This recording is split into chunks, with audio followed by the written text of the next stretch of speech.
Shooting it raw? Yes. Shooting it raw.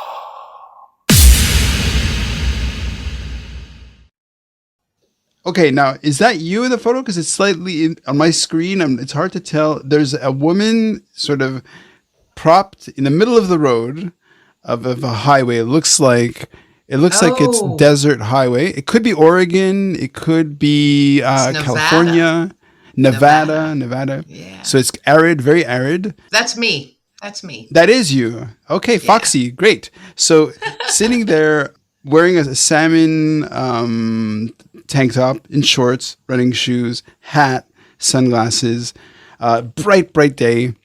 You're on this really dramatic hill because it just kind of doesn't go very far, but it just kind of falls off behind. And then there's these really dramatic sort of desert hills.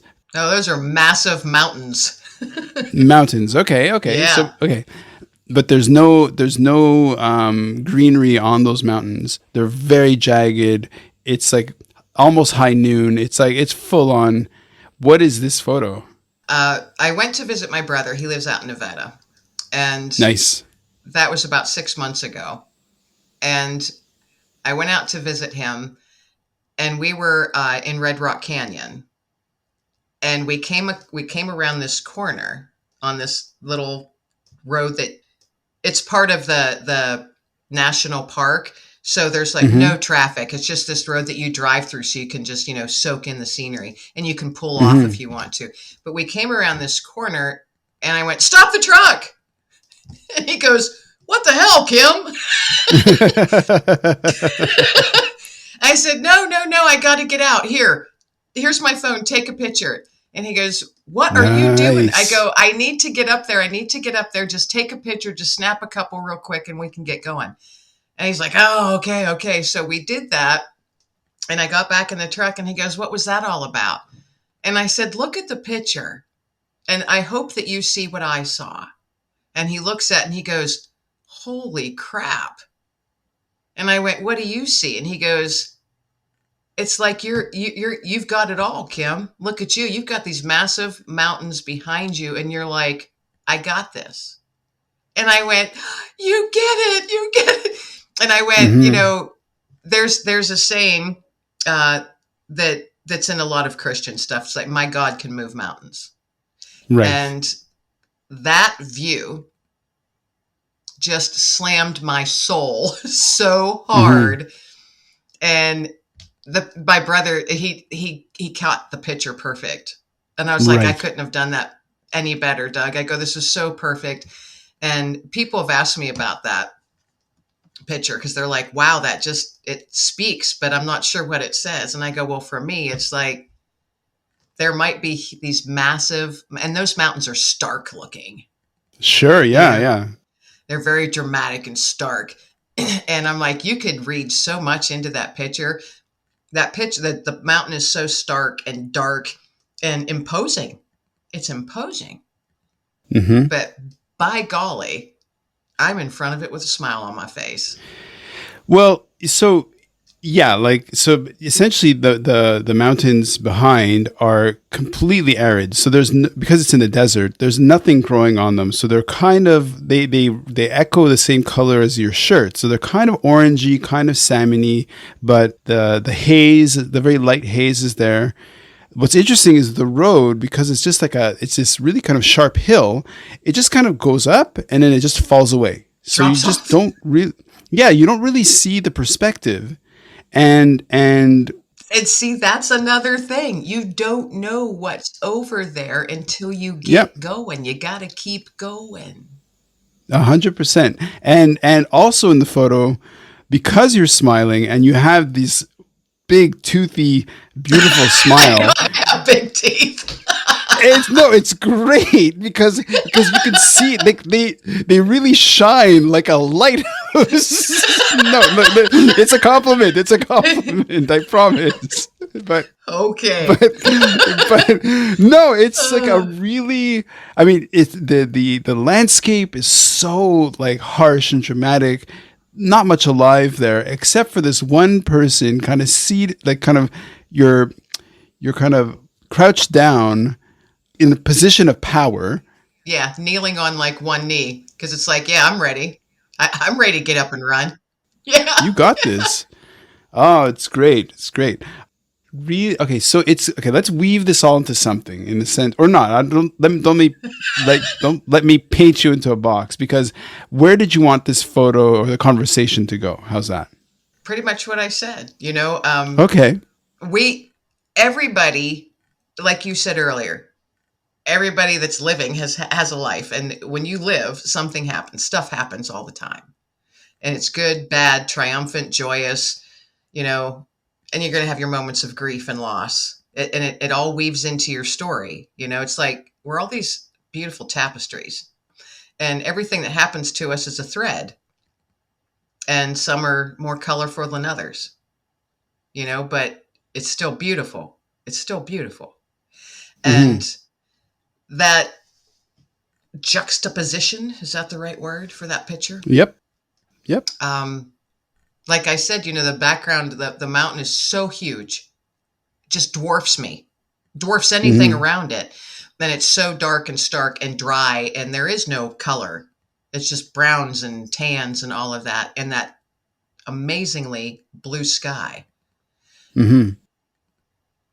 And then me, then just me smiling in front of it, because it's like, yeah, that might be a mountain that I'm going to turn around, but I'm facing it. Yeah. I'm going to face it. And that road that you can't see over it, it's like it just drops off. I'm still going. I'm still going. So Yep. I'm going to stop here for a second, give you a smile and say, I got this. And if I've got this, so do you. So do you. Right. Well, you're also hitting the brakes, and you're sort of saying, okay, I'm going to sort of step in front of it, create this aesthetic sort of composition or moment or whatever, write a book, create a podcast, find your voice, lend your voice, share your voice to other people so they can tell their stories. You're doing all of these things, and, as a gift to the people around you. And of all the ways of choosing to spend your time, you're very other-centric. You're clearly somebody who empathizes very easily. So I'm just going to leave it at that. It's not a question. You take it from there. So that's all I have to say, and I'm done. I'm just joking. This is my interview style, where I'm just like, this is how you made me feel, and now how do you feel by how you made me feel? Looking back at all the stuff that I've done just in the last 3 years, someone the other day, I was a guest on a show the other day, and it's really, to me, it's so fun to be on the other side of the mic, to be the guest. And they said they wanted my full bio, and I never send a full bio. Mm-hmm. I send a little smidgen of it, and they wanted the full one, and they read the entire thing, and they got done, and they said, well, wow, Kim. And I went, wow, you just made me sound interesting.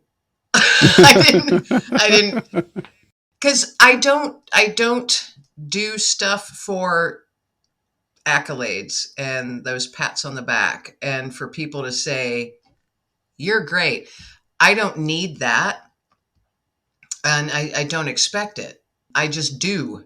And when, it's humbling when you sit there, when someone says, wow, look at all you've done. And I'm like, I haven't done that much. Just getting started. Right. That's how it feels. But when someone reads out this stuff, and you're like, oh, I have done a little. Yeah. But it's not for this bright shining star that you know what I mean? It's not to say, look at Kim, look how great she is. It's never. Actually, I'm very uncomfortable with compliments. Sure. Well, you've been doing just fine. You've been doing just fine with the compliments I've been giving you. So you're, well done. I think. Thank you. You're very welcome. But there is this thing of, you're this nutter of hope who sits there in their house and prepares these little like nuggets, and then you go out in your day, and this total like crazy lady walks up to a person and says like, I don't know what your life is. I don't know where you are. I don't know what is going on. I mean, you might be a hedonistic billionaire for all I know, but here's a nice little nugget of hope.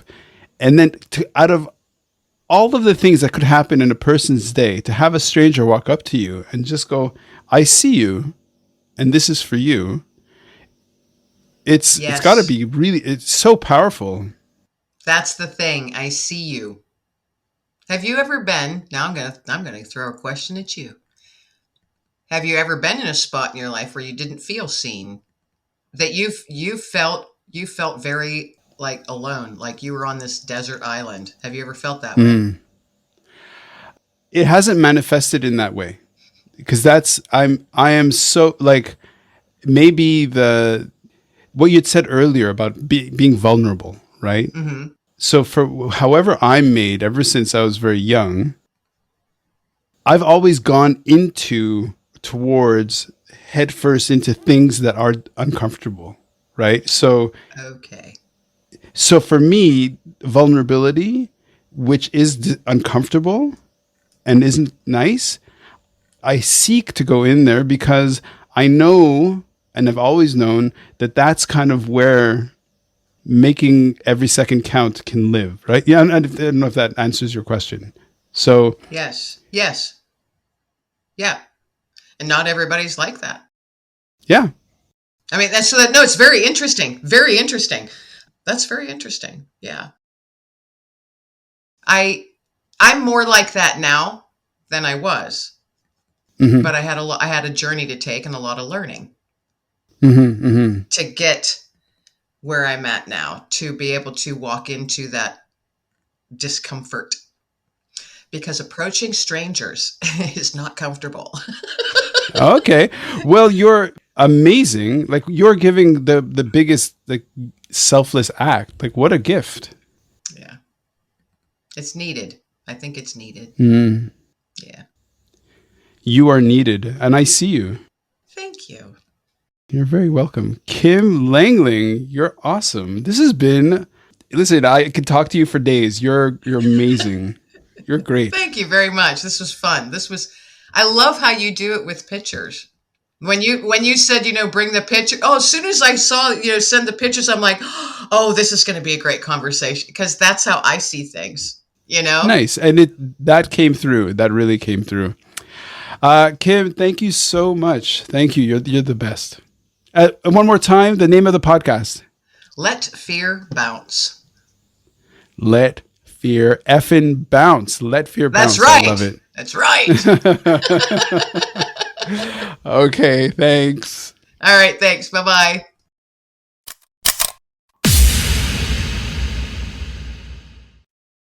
So is life really a gift? Really?